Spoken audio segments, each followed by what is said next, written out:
Dear students, Namaste and welcome back to a new mathematics session. In the previous session, we were discussing about the conditional probability and we have solved some questions from exercise 13.1. Hope it was clear for you all. In today's session, we shall discuss the remaining problems from exercise 13.1. Let's move on to the topic. Move on to question number 14. The question is, given that the two numbers appearing on throwing two dice are different, find the probability of the event the sum of the numbers on the dice is 4. Given condition is two numbers appearing on two dice throwing time are different. You have to find out the probability of the sum of the numbers on the dice is 4. When two dice are thrown, the sample space looks like this: 1 1, 1 2, 1 3, 1 4, 1 5, 1 6. Means the first die appears on 1 and the second shows 1. First one shows 1, second one shows 2. And it goes up to 6 6. There are 36 elements. Let's take the event E. The sum of the numbers is 4. That is what it is given to us. The sum of the numbers is 4. Means the possible outcomes of E are, you can look this sample space and you can write down 1 3, 3 1 and 2 2. So if you write the sample space, it will be easy for us to write down the events of E.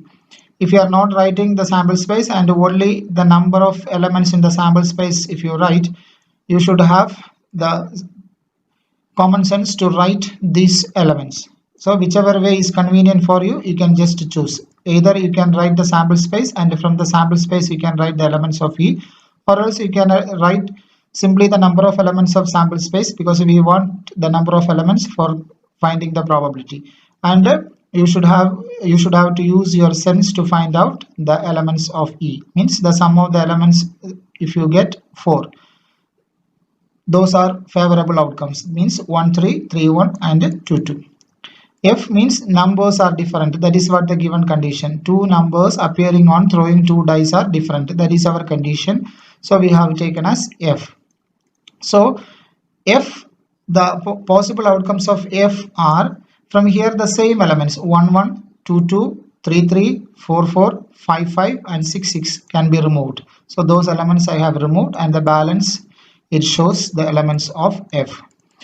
Then P of F we can write, there are 6 elements we have removed. So total 36 elements, from there 6 we have removed. So the possible outcomes of F is 30 divided by the total number of elements of the sample space, that is 36. From here we will get 36 elements. Then E intersection F, when we calculate, E is this one, F is this one. Surely 1 3 and 3 1 are the intersection F, E intersection F elements. So 2 2 will not be included because 2 2 is removed from here. So because they are the same elements. So E intersection F means 1 3 and 3 1 are the intersection elements. Then P of E intersection F is, there are only 2 elements. So 2 divided by total number of elements in the sample space is 36. So 2 divided by 36. So P of E given F is equal to P of E intersection F by P of F. This is the formula, and when we substitute, P of E intersection F is 2 by 36 divided by total number of, probability of P of F is 30 by 36. 36 and 36 can be cancelled, and 2 divided by 30. 2 divided by 30, when you cancel 2, we will get as 1 divided by 15. So the required probability is 1 divided by 15. Next we shall discuss question number 15. The question is, consider the experiment of throwing a die. If a multiple of 3 comes up, throw the die again, and if any other number comes, toss a coin. Find the probability of the event the coin shows a tail, given that at least one die shows a 3. Here let's go through the question again. Consider the experiment of throwing a die. We are asked to throw a die and we have to observe the result. If a die is thrown, we are getting the possible outcomes as 1, 2, 3, 4, 5 and 6. There are 6 possible outcomes. Then if a multiple of 3 comes up, we have 1 to 6 numbers, and if a multiple of 6 comes, means we should get either 3 or 6. 3 and 6 are the multiples of 6 within these numbers 1 to 6. If 3 or 6 comes up, we will throw the die again. The same process will continue. We will throw the die again because first also we have thrown the die, and again if we get 3 or 6, we will throw the die again. And if any other number comes, means 1, 2, 4 and 5 comes, means we will toss a coin. So find the conditional probability of the event. The coin shows a tail given that at least one die shows a 3. So let's summarize the question. We will be throwing a die first and we will observe the outcome. If 3 or 6 comes, means we will throw the die again. If 1, 2, 4 or 5 comes, means we will toss a coin. So we are asked to find out this conditional probability. So the sample space when we write, first we are getting 1. So 1 is not a multiple of 3. So we will go for tossing a coin. Head will get or 1 tail will come. When the die shows 2, 2 is also not a multiple of 3. So we will toss the coin. We will get the chances 2h and 2t. Then when 3 comes, 3 is a multiple of 3. So we will toss the coin, we will toss the die again. So there are 6 possibilities again. 3, 1, 3, 2, 3, 3, 3, 4, 3, 5 and 3, 6.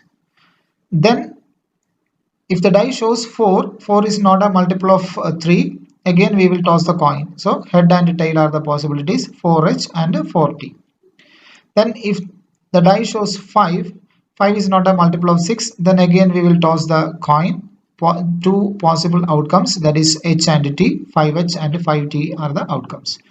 Then finally if the die shows 6, it is a multiple of 3. We will toss the die again. So the possible outcomes are again 1, 2, 3, 4, 5, 6. That is 6, 1, 6, 2, 6, 3, 6, 4, 6, 5 and 6, 6. So this is the sample space. Then let A be the event that the coin shows a tail and B be the event that at least one die shows 3. According to our given question, the conditions are written. A means the coin shows a tail and B means the event that at least one die shows a 3. So here A and B I have taken. If you want to take E and F, you can proceed. It's not a problem. Then A we can write. A be the event that the coin shows a tail. From here the tail shows. Which are the outcomes which shows the tail that we have to take? That means here tail is there 1t. Then here there is a tail 2t. The next there is 4t and there is 5t. So these are the possible outcomes 1t, 2t, 4t and 5t. Next is B. B is at least one die shows a 3. At least one die shows a 3 means 1, 3 or more than 1. 2, 3 is also no problem. So 1, 3 means here there is 3, 1. Then 3, 2, 3, 3, 3, 4, 3, 5, 3, 6. And here the second row when comes there is only 6, 3. It shows 3. So these are the outcomes. That is 3, 1, 3, 2, 3, 3, 3, 4, 3, 5, 3, 6 and 6, 3. Then let's take A intersection B. A intersection B taking time. It is quite clear that there is no common element because in the first set A there is tail is there. In the second set there is no tail, only the numbers are there. So there is no common element. So A intersection B is fine. Then P of A intersection B, surely it is 0 because number of elements of A intersection B is 5, 0. So P of A intersection B is 0. So since the numerator we have got 0, no need to proceed because anyway we will get the final answer as 0 because P of A given B is P of A intersection B divided by P of B. So A intersection B, P of A intersection B we have got 0. So we can just stop the calculation here. So probability of the event that the coin shows a tail given that at least one die shows 3 is given by P of A given B. That is equal to P of A given B is equal to P of A intersection B by P of B. And we have not calculated P of B because P of A intersection B we know it is 0. So 0 divided by P of B, that is equal to 0. Move on to question number 16. It is a multiple choice question. If P of A is equal to 1 by 2, P of B is equal to 0, then P of A given B is, there are 4 options given to you. First option 0, second option 1 by 2, third option not defined, and fourth option is 1. So here given P of A is 1 by 2 and P of B is equal to 0. These are the probabilities given to us, and P of A given B we have to calculate. So P of A given B is equal to P of A intersection B divided by P of B. Here P of A intersection B divided by, we are not having the value of P of A intersection B. So let it be same. P of B is given to us, that is 0. So P of A intersection by A intersection B by 0. Division by 0 is not defined. So P of A given B is not defined. Here not defined one is option C. So option C is the correct one. Next we shall discuss question number 17. The question is, if A and B are even such that P of A given B is equal to P of B given A, then first one, A is a subset of B but A not equal to B. Second option, A equal to B. Third option, A intersection B is equal to 5. And fourth option, P of A is equal to P of B. So it is given to us the condition P of A given B is equal to P of B given A. So let's write the given condition. Then P of A given B means P of A intersection B by P of B. The formula P of B given A is P of A intersection by B by P of A. So P of A intersection B is common on both the numerators. Cancelled. That is 1 divided by P of A is equal to 1 divided by P of B. Right side we are writing first.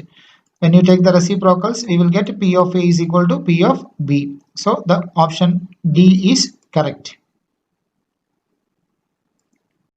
Next, we shall discuss the next concept, that is multiplication theorem on probability.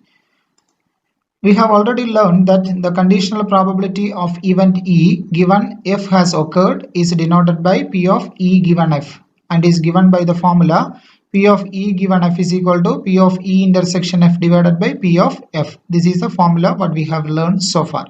P of E given F is equal to P of E intersection F divided by P of F. So when we cross multiply it, P of E intersection F into 1. So P of E intersection F is equal to, this will go here, that is P of F into P of E given F. Let's take it as equation number 1. Next is P of F given E. P of F given E formula is P of F intersection E divided by P of E, provided P of E not equal to 0. Same like before, just go for the cross multiplication, that is P of F intersection E. P of F is F intersection E and P of E intersection F, both are same. So we can write it as this one, P of E intersection F is equal to P of E into P of F given E. Please note P of F intersection E and P of E intersection F are same. That's why here instead of P of F intersection E, we are writing P of E intersection F. So P of E intersection F is equal to P of E into P of F given E. That is equation number 2. When we combine equation number 1 and 2, left sides are equal. Here also P of E intersection F, here also P of E intersection F. Right side is P of F into P of E given F, here P of E into P of F given E. When we combine these two equations, we can write the statement as P of E intersection F is equal to P of F into P of E given F equal to P of E into P of F given E. So all these two equations we have combined. P of E intersection F is equal to P of E into P of F given E equal to P of F into P of E given F, provided P of E and P of F should not be 0. So this is known as the multiplication rule of probability. So multiplication rule of probability is P of E intersection F is equal to P of E into P of F given E, or P of E intersection F is equal to P of F into P of E given F. Next, we shall discuss about independent events. Let's take an example. Consider the experiment of drawing a card from a deck of 52 playing cards. So we are just considering a deck of cards, that is 52 cards are there, and each elementary events are assumed to be equally likely. Means all cards drawing, means whatever cards we are taking from a particular deck of cards, all are having equally likely chance, means equal probability. If E and F denote the events, the card drawn is a spade. E means we are drawing a card spade, and F means the card drawn is an ace. So let's find out P of E and P of F. So P of E means the card drawn is a spade. As we know that there are 13 spades in a deck of cards. So 13 divided by 52. Total number of cards in a deck of cards are 52. So 13 by 52, when we cancel 1 by 4. Next we will go for calculating P of F. P of F is we are choosing a card there is ace. So there are 4 ace are there in a deck of cards. So 4 divided by 52, that is 1 by 3, 13 is the probability. Next, E and F is the event. The card drawn is an ace of spades. So both we are taking together. Means the card drawn is an ace of ace, means it shows a letter A of spade. So A of spade in the sense P of E intersection, the event we can say that P of E intersection F. P of E intersection F is equal to, there is only one A in the spades. So only one chance, that is 1 divided by total number of outcomes, there is 52. So once again, E and F is an event. E and F together, okay? E and F is the event. The card drawn is the ace of spades. Means there is only one A among spades. So 1 divided by total number of outcomes, that is 52. Then P of E given F, let's calculate. P of E given F is equal to P of E intersection F by P of F. That is a formula. Then let's substitute it. That is 1 by 52 is P of E intersection F divided by P of F is 1 by 13. So here denominator will go to the numerator. So 13 by 52 will come. 13 by 52 when we cancel, we will get as 1 by 4. Here P of E is equal to 1 by 4 that we have calculated before. P of E is 1 by 4 and P of E given F also 1 by 4. So both the probabilities we are getting same. Means we can conclude that occurrence of event F has not affected the probability of the occurrence of the event E. Means probability of E alone, if we calculate directly, if we calculate, we are getting 1 by 4. And P of E given F also we have got 1 by 4. P of E given F in the sense the probability of occurrence of event E after the occurrence of F. Probability of event E after the occurrence of the event F. Means after F is happening also, probability of E is same as 1 by 4. Means both the probabilities are same. We can conclude that occurrence of event F here, E given F means it is a condition. Probability of occurrence of E after the occurrence of F. So occurrence of the event F has not affected the probability of occurrence of the event E, because both the probabilities we have got as 1 by 4. This is our conclusion from here. Again, P of F intersection E we can calculate. P of F intersection E equal to formula when we write P of E intersection F. F intersection E and E intersection F both are same, divided by P of E. So P of E intersection F we have calculated here, that is 1 by 2 divided by P of E is 1 by 4. So here P of E is 1 by 4 we have got. Then as before, calculation we can do, that is for denominator will go to the numerator. So 4 by 52 when we cancel, we will get as 1 by 13. This 1 by 13 is our P of F. So we can come to the conclusion P of F is equal to 1 by 13 and P of F given E also 1 by 13. So here, like the previous one, we can come to the conclusion. So the occurrence of the event E is not affected the occurrence of event F. So that is what the conclusion shows, that the occurrence of event E has not affected the probability of occurrence of the event F, because probability of F, if you directly calculate also, we are getting 1 by 13, and after the occurrence of E, if you calculate the probability of F also, we are getting 1 by 3. Means the occurrence of event E has not affected the probability of occurrence of event F. Then by observing these two conclusions, we can come to the final conclusion that E and F are two events such that the probability of occurrence of one of them is not affected by the occurrence of the other. E and F are two events such that the probability of occurrence of one of them is not affected the occurrence of the other. Such events are called independent events. Means occurrence of one is not affecting the occurrence of other. Means they are independent. As the word says, independent means not dependent. They are not depending each other. So this is the condition for independent events. E and F are two events such that the probability of occurrence of one event is not affected the occurrence of the other. see some important results related to independent events. If E and F are independent, then P of E intersection F is equal to P of E into P of F. P of E given F is equal to P of E, and P of F given E is equal to P of F. So these three are important results, so you have to keep it in mind. E and F are independent means this condition must satisfy, that is P of E intersection F is equal to P of E into P of F. And two more results, P of E given F is equal to P of E, that means here the numerator, because here the previous example it was clear for you, the occurrence of F is not affected the occurrence of E, means P of E given F is P of E itself. And here also same thing, P of F given E means the occurrence of E is not affected the occurrence of F. So P of F given E is also P of F, provided P of F and P of E must not be equal to 0.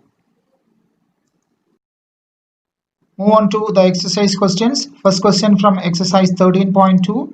If P of A is equal to 3 by 5 and P of B is equal to 1 by 5, find P of A intersection B if A and B are independent events. So conditions are given to you, values are given to us. P of A is 3 by 5, P of B is 1 by 5. We are asked to find out P of A intersection B given that A and B are independent events. We have learned the result. If A and B are independent means P of A intersection B is P of A into P of B.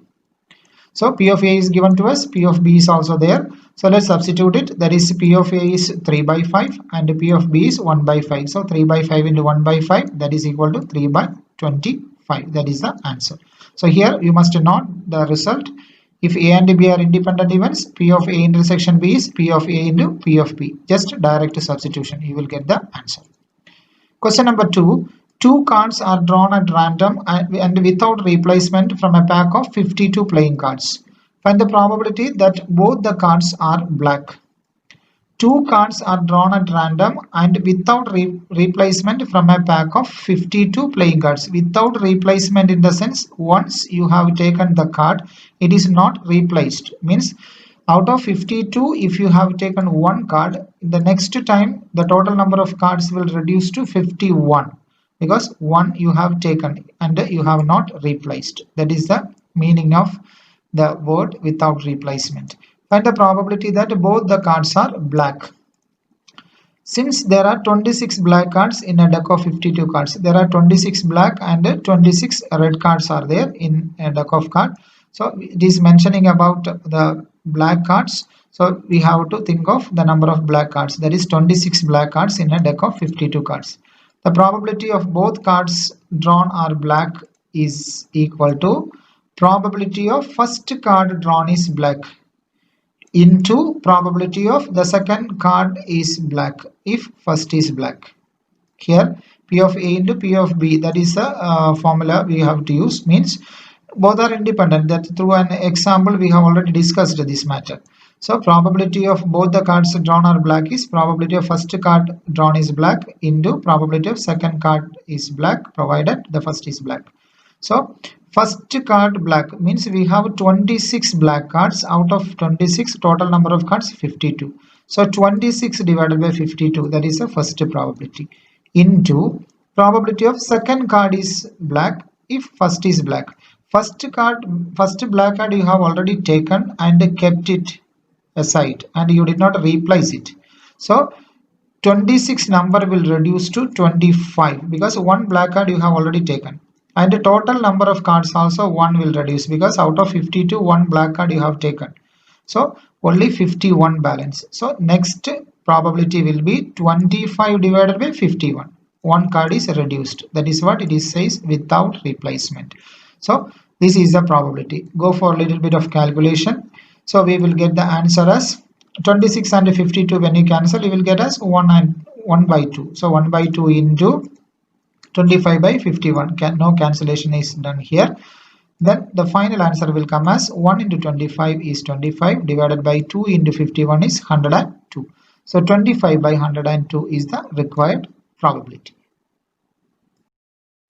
Next, move on to question number 3. A box of oranges is inspected by examining 3 randomly selected oranges drawn without replacement.